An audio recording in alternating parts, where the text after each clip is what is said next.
गुरुर्ब्रह्मा गुरुर्विष्णु गुरुर्देवो महेश्वरा गुरुर्साक्षात् परब्रह्म तस्मै श्री गुरुवे नमः।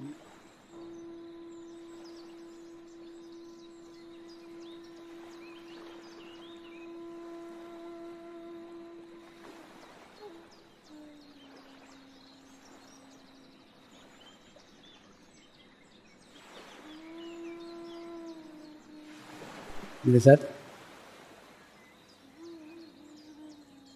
ध्यान की शुरुआत करेंगे।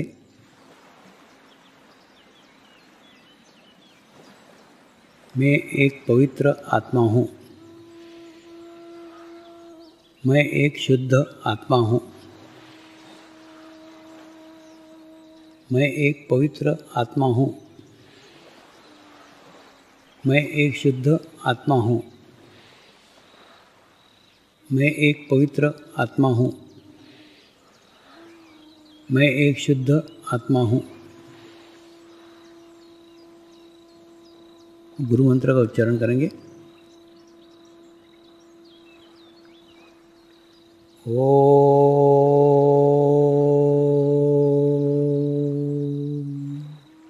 श्री शिवकृपानंद स्वामी नमो नमः।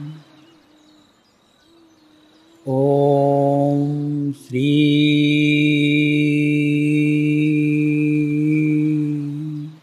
शिवकृपानंद स्वामी नमो नमः। ओम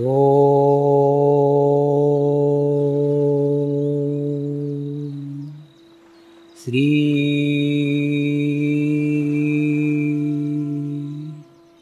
शिवकृपानंद स्वामी नमो नमः। ओम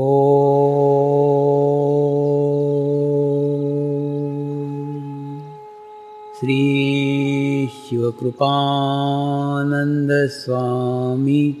नमो नमः। ओम श्री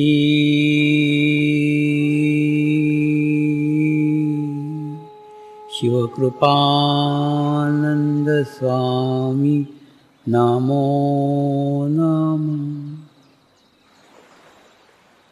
ओम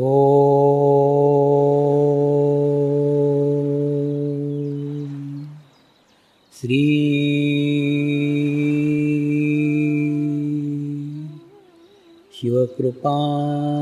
शिवकृपानंद स्वामी नमो नमः। ओम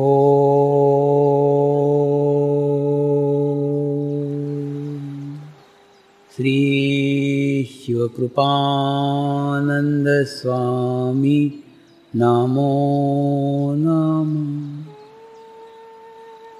ओम श्री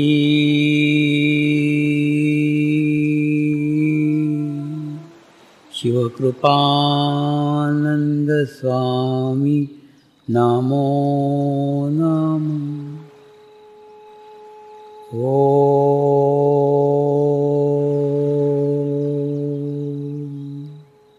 श्री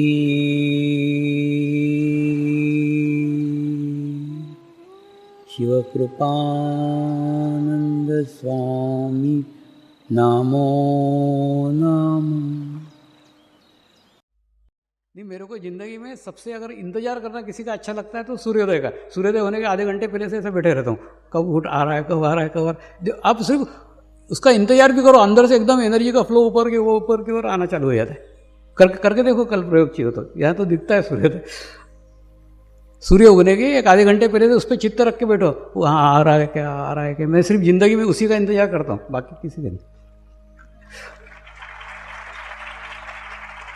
नहीं, तुम प्रयोग करके देखो, उसके आधे घंटे पहले सिर्फ चित्त भी रखोगे ना, इतना अच्छा लगेगा और दिन भर तुम खुश रहोगे, प्रसन्न रहोगे। आज भी मैं सूर्योदय देख के आया हूँ। तो परमात्मा ने भी हमको संतुलित करने के लिए, परमात्मा ने हमको बैलेंस करने के लिए बहुत सारी व्यवस्थाएं दी हुई है, लेकिन उस व्यवस्था का हम उपयोग ही नहीं करते। हम उठते ही उतने देर से कि वो सूर्य ऊपर आ जाता है। तो उनका सही उपयोग करो। और जिस प्रकार से खाने के ऊपर आपका नियंत्रण होना चाहिए, वैसे विसर्जन संस्थान पे भी आपका नियंत्रण होना चाहिए। आपका पेट बराबर साफ हो रहा है कि नहीं, आपको मूत्र बराबर जा रहा है कि नहीं, पूरा निरीक्षण रखो ना, अपना ध्यान रखो। ये सब विजातीय तत्व हैं। जितने हमारे अंदर की गंदगी हम साफ करने में सफल रहेंगे, उतना हमारे अंदर का नेटवर्क अच्छा है। और उसके बाद में उसके कारण आप संतुलित रह पाओगे, आप बैलेंस रह पाओगे। तो ये सब शरीर धर्म से संबंधित बातें हैं। इसका पालन करोगे तो शरीर तुमको तुम्हारे आध्यात्मिक मार्ग के अंदर मदद करेगा, सहारा देगा। आज आप सोच रहे होंगे कि स्वामी ने नए नए बखेड़े कहाँ से चालू किए, अभी तक तो कभी नहीं बोले थे। ये इसलिए बोले कि मैं सोच रहा हूँ कि अब तुम जरा बड़े हो गए हो, तुमको कुछ बातें बताओ। होता है कि नहीं, छोटा बच्चा रहता है तो सब उसका सहन कर लेते, बड़ा रहता फिर उससे अपेक्षा करते कि इसके आगे और जाना चाहिए, उसके आगे और जाना चाहिए। तो वैसे तुमसे भी मैं अपेक्षा कर रहा हूँ कि अब कुछ आगे की प्रगति करो, आगे का प्रोग्रेस करो। अब तुम बड़े हुए हो कि नहीं, तुम ही जानो। तो पहला जो सूत्र है वो शरीर धर्म का पालन करो। जो परमात्मा ने हमको शरीर दिया हुआ है वो मोक्ष पाने के लिए है, तो उसका सही इस्तेमाल करो, सही प्रयोग करो। और दूसरा धर्म है मनुष्य धर्म। मनुष्य धर्म यानी हम मनुष्य योनि में पैदा हुए हैं, इसलिए हमारे साथ जो धर्म लेके हम जन्मे हैं वो मनुष्य धर्म है। घोड़े के पिल्ले होते तो तेज दौड़ना हमारा धर्म होता, कुत्ते के पिल्ले होते तो वफादारी से रहना हमारा धर्म होता। जिस योनि में आएंगे उस योनि का धर्म हमारे साथ जुड़ जाता है। यही धर्म लेके हम आए हुए हैं। तो मनुष्य धर्म का पालन करना सीखो। यानी पहले इंसान बनो, पहले मनुष्य बनो। मनुष्य बनोगे तो मनुष्य से आगे की यात्रा है, नश्वर से ईश्वर तक की यात्रा है। और ये नश्वर से ईश्वर तक के ये 8 सूत्र है। शरीर नाशवान है, लेकिन उस नाशवान से उस परमात्मा तक पहुंचने के लिए मार्ग है, रास्ते हैं। वही रास्ते आपको बता रहा हूं।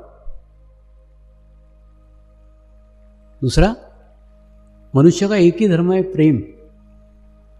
कोई भी व्यक्ति क्रूर नहीं है, कोई भी व्यक्ति बुरा नहीं है। थोड़ा अंतर समझने का कोशिश करो।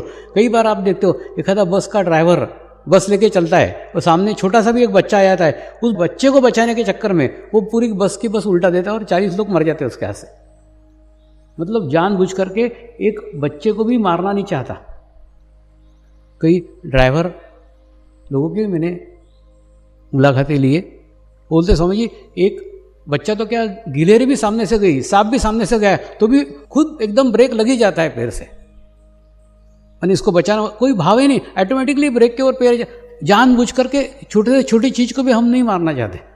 हम नहीं चाहते कि हमारे गाड़ी के नीचे आके कोई गिलहरी भी मरे, कोई सांप भी मरे, कोई चिड़िया भी मरे, कोई कबूतर भी मरे, कोई चूहा भी, कुछ भी छोटा सा छोटा जीव भी नहीं। तो मनुष्य का बच्चा तो बहुत बड़ी बात है।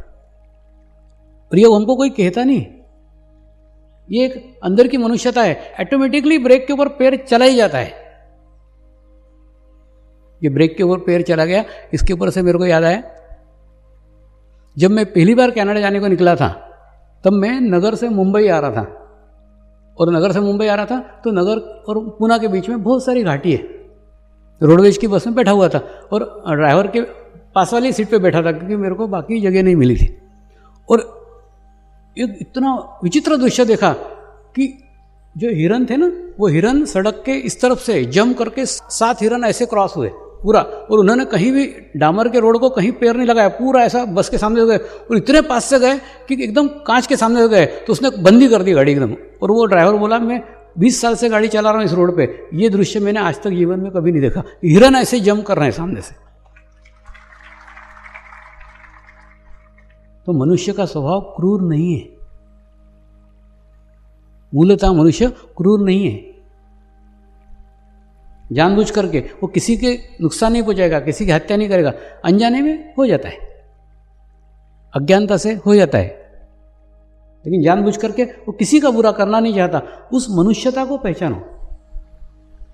तो अगर आध्यात्मिक प्रगति करने की है, आध्यात्मिक प्रोग्रेस बनने की है, तो पहले इंसान बनो, पहले मनुष्य बनो, पहले मनुष्य बनो, फिर साधक बनोगे ना। साधक में से मनुष्य नहीं बन सकते, मनुष्य में से साधक बन सकते। अगर हमारा इंसानी पक्ष कमजोर है तो हम अच्छे साधक नहीं बन सकते, अध्यात्म में प्रगति नहीं कर सकते, क्योंकि इंसान धर्म हमारे साथ जुड़ा हुआ है, मनुष्य धर्म हमारे साथ जुड़ा हुआ है। उस मनुष्य धर्म का हम कितना पालन करते हैं, उसके ऊपर ही ये आध्यात्मिक प्रगति निर्भर है। कई बार ऐसे ऐसे अनुभव आते हैं,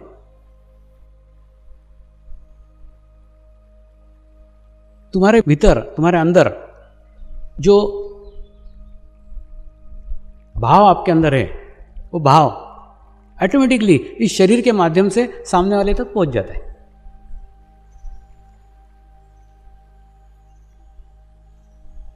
ये मूर्ति का निर्माण जयपुर में हुआ।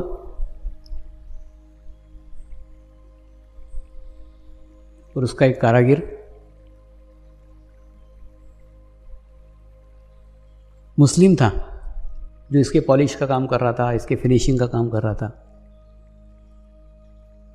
वो एक दिन अजमेर आके शिविर अटेंड करके गया।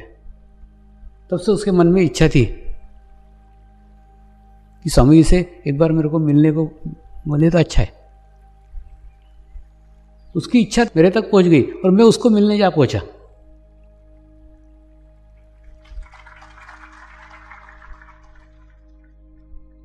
एकदम सामान्य मनुष्य शरीर का व्यवहार रखा, एकदम उसी शरीर का। उसने जो जो कहा वो सब क्या, स्वामी जी आपके साथ एक फोटो खिंचवा ले। उसको एकदम तृप्त करके छोड़ा वहां से।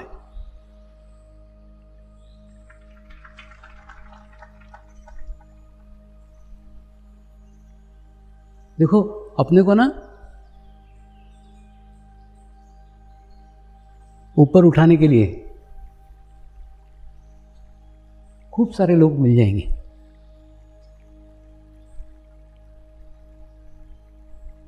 अपनी वाहवाही करेंगे, अपनी तारीफ करेंगे, अपनी प्रशंसा करेंगे,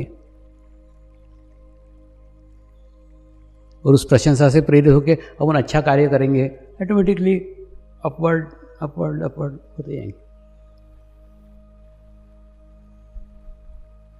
लेकिन नीचे अपने आप को ही लाना पड़ेगा, आपको नीचे कोई नहीं लाएगा। प्रत्येक मनुष्य को, प्रत्येक साधक को अपने आप को नीचे तक लाना पड़ेगा। जमीन से जुड़ना होगा। ये प्रयत्न आपको ही आपका करना पड़ेगा।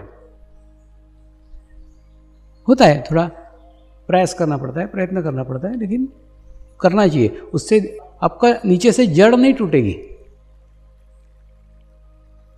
हम एक सामान्य मनुष्य हैं, इस बात का ख्याल, इस बात का ध्यान हमको रहेगा ही। और एक मनुष्य समाज में से हम निकले हुए हैं, इसका भी ध्यान रहेगा।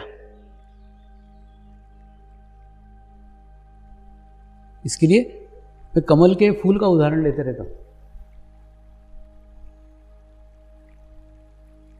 कमल के फूल देखे होंगे आपने, कई जगह तालाबों में खिलते हैं, कई जगह खूब कीचड़ रहता है। उस कीचड़ में से ऊपर निकलता है कमल का फूल और ऊपर आके खिलता है। लेकिन कितना सुंदर रहता है, कितना अच्छा रहता है। और उस कमल के फूल के ऊपर एक भी कीचड़ का दाग नहीं रहता है। एक भी कीचड़ का दाग कमल के फूल पे नहीं होगा। लेकिन कीचड़ से नाता तोड़ा रहता है क्या? नाता तोड़े हुए नहीं रहता है। उसकी एक डंडी कीचड़ में रहती है, मतलब डंडी के माध्यम से कीचड़ से जुड़ा रहता है। अपनी जड़ को पकड़े हुए रहता है। मनुष्यता अगर सीखने की है तो कमल से सीखो। कितनी भी आध्यात्मिक प्रगति हो जाए, कितनी भी आध्यात्मिक प्रोग्रेस हो जाए, यह मत भूलो कि तुम एक इंसान हो। तुम एक मनुष्य हो। ये जितना ध्यान रखोगे उतनी अच्छी प्रगति होती जाएगी, उतनी अच्छी प्रोग्रेस होती जाएगी। और ये अगर भूल गए, तुम्हारी जड़ कट गई, फिर कमल का फूल मुरझा जाएगा।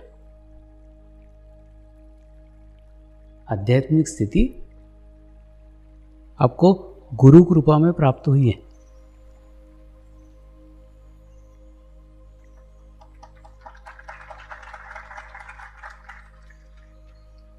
इसमें आपका कोई परिश्रम नहीं है।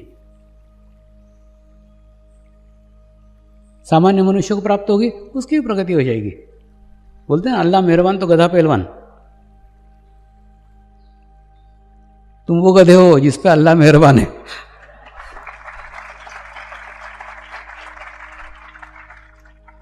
लेकिन सब गधे पे अल्लाह मेहरबान नहीं रहते।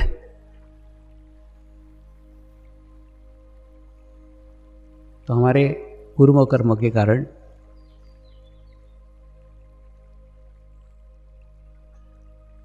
हमको एक अच्छी आध्यात्मिक स्थिति प्राप्त हुई है। लेकिन सारे मनुष्य, सारे इंसान इतने खुश नसीब नहीं होते।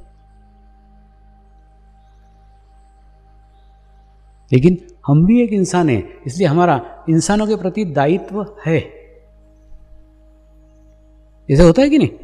हम मंदिर में जाके पहाड़ी पे चढ़ के प्रसाद लेके आते हैं।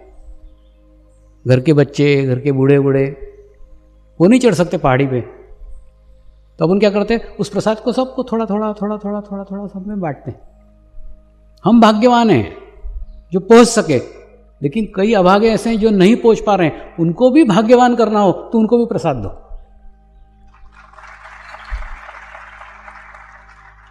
ये तो अवसर है, किसी को मिला किसी को नहीं मिला। ये तो आप में और उनमें कोई अंतर थोड़ी है। जो आप है वो है, जो वो है वो आप है। सिर्फ आपको अवसर मिला है, उनको नहीं मिला, बस और कुछ नहीं। अवसर मिलेगा वो भी हो सकते हैं, लेकिन अवसर नहीं मिला है। तो हमको भी सारे मनुष्य समाज को साथ में लेके चलने का है। साधक नॉन साधक ये भेदभाव मत रखो। आप क्या पैदाइशी साधक थे क्या? अरे बाबा, मैंने आपको मनुष्य से साधक बनाया, आप उनको मनुष्य से साधक बनाओ। लेकिन अंतर रखोगे तो उसके दो परिणाम आएंगे। एक तो आपके अंदर अहंकार आएगा, आपके अंदर ईगो आएगा, जो आपका समर्पण से कनेक्शन तोड़ देगा।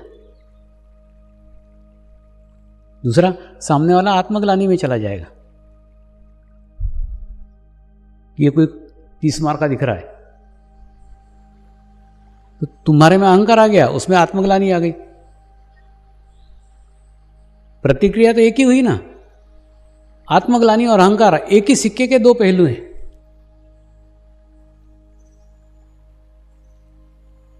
एक ही सिक्का है, उसके दो पहलू हैं। अहंकारी लोग देखो जब टूटते ना, आत्मग्लानि में चले जाते।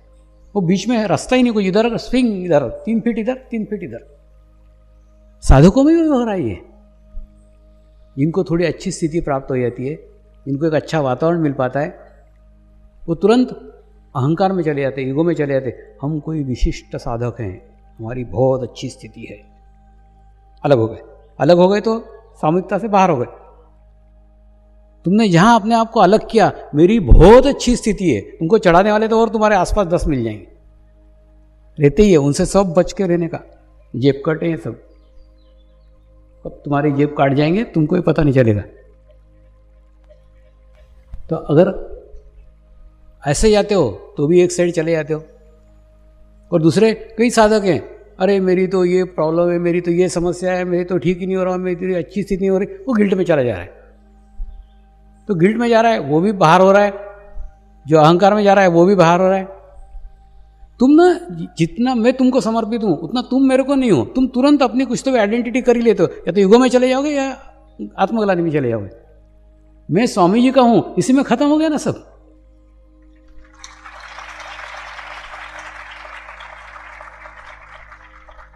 तो ना मैं अहंकार में जाऊंगा, ना मैं आत्मग्लानि में जाऊंगा। ये जो मैं है ना, ये बड़ा डेंजरस है। और आप ऐसे निसरडे हो कि मैं हर दफ़े अहंकार में बोलता हूँ तो भी गर्दन हिलाते हो, कृति में नहीं आता तुम्हारे। कुछ बदलो ना, बार बार घड़ी घड़ी में एक ही बात कह रहा हूँ, मेरी कैसेट अटक गई वहाँ।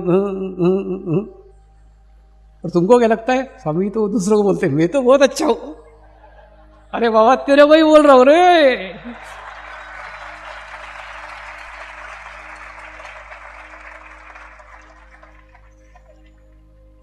ये अहंकार भी बड़ा मिसगाइड करता है, बोलते तेरे को थोड़ी बोल रहा है, तो दूसरों को बोल रहे हैं, वो तो एकदम दूध का धुला है।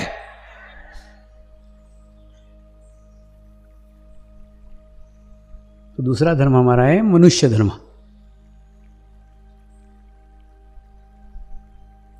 मनुष्य धर्म का भी पालन करते हुए आध्यात्मिक मार्ग में प्रगति करने की है, प्रोग्रेस करने का है। तो पहला हुआ शरीर धर्म, दूसरा हुआ मनुष्य धर्म, और तीसरा है मातृधर्म। मातृधर्म मतलब आपका आपके माँ के प्रति भी कोई दायित्व है, कोई कर्तव्य है। उन कर्तव्यों को पूर्ण किए बिना, उन दायित्वों को पूर्ण किए बिना आध्यात्मिक प्रगति नहीं हो सकती, आध्यात्मिक प्रोग्रेस नहीं हो सकती, कुछ भी नहीं हो सकता। तुम्हारी माँ तुम्हारे पे कितनी खुश है, माँ तुम्हारे पे कितनी प्रसन्न है, उसके ऊपर आपकी स्थिति निर्भर करती है।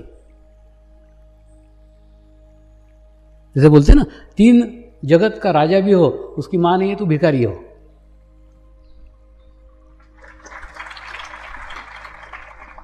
तो तुम्हारे माँ के प्रति क्या दायित्व है, क्या कर्तव्य है, उस कर्तव्य को भी पूर्ण करने की आवश्यकता है।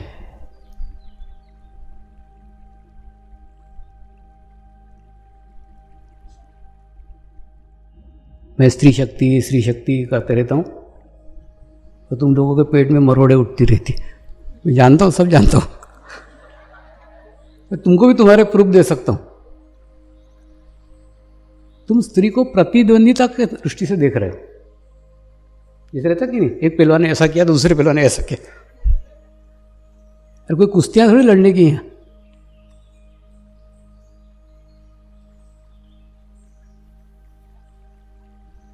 जब महिला वर्ष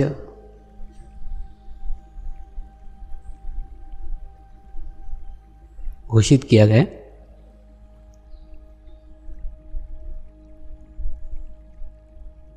तो आपने तुरंत अपना पल्लू झाड़ लिया, हमको क्या करना हो तो महिला वर्ष। अरे बाबा, महिला में तेरी माँ भी है ना, महिला में तेरी बहन भी है ना, तेरी पत्नी भी है ना, तेरी लड़की भी है ना। तू क्या आकाश से टपका है क्या?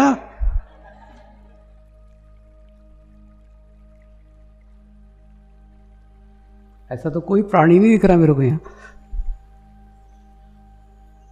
तो तुम्हारे से ये सब संबंधित है। तो उनकी अगर प्रोग्रेस होगी तो तुम्हारी भी होगी ना। तुम्हारी प्रगति के लिए एक अनुकूल वातावरण तैयार करना होगा, इसका पता मेरे को है, तुमको नहीं है।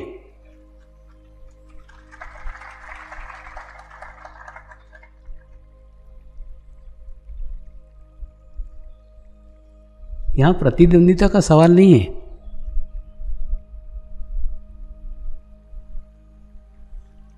आसपास के वातावरण का सवाल है। आपके आसपास क्या माहौल है, आपके आसपास क्या वातावरण है, उसके ऊपर भी आध्यात्मिक प्रगति बहुत कुछ निर्भर करती है ना। आप क्या कर रहे हो, इसका महत्व जितना आपको मालूम है उतना आपके पत्नी को भी मालूम होना चाहिए।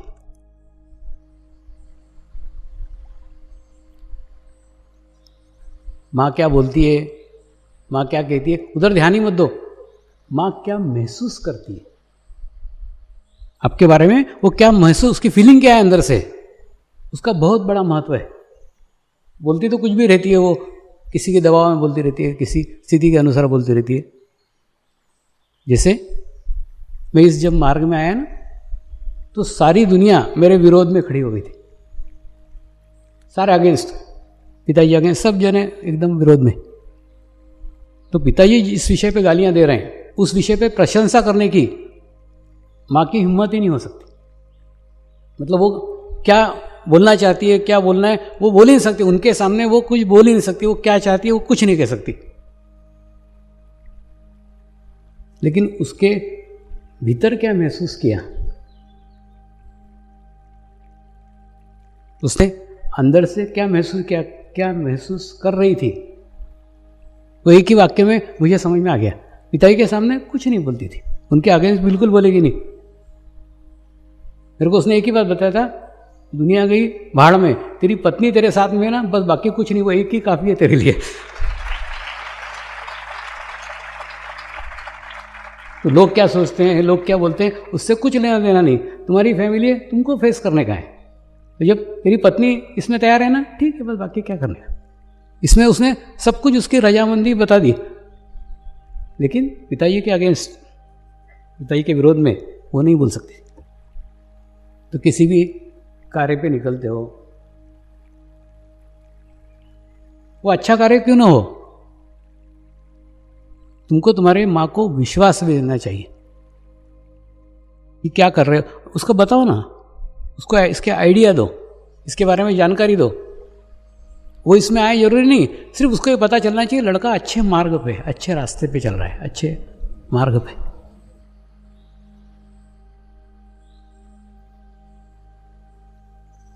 तो आपने अपने माँ को संतुलित अगर कर लिया,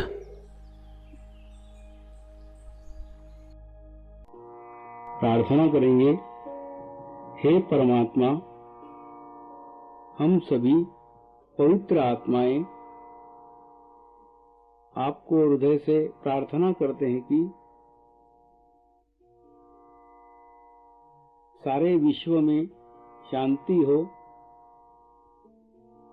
सारे विश्व के आत्माओं की आध्यात्मिक उन्नति हो एवं सर्वांगीण उन्नति हो। यही हम सब आत्माओं की शुद्ध इच्छा है। हे परमात्मा, हम सभी पवित्र आत्माएं आपको हृदय से प्रार्थना करते हैं कि हमारे सद्गुरु श्री शिव कृपानंद स्वामी जी का स्वास्थ्य सदैव अच्छा रहे, उनकी आयु दीर्घ हो। यही हम सब आत्माओं की शुद्ध प्रार्थना है, शुद्ध प्रार्थना है, शुद्ध प्रार्थना है।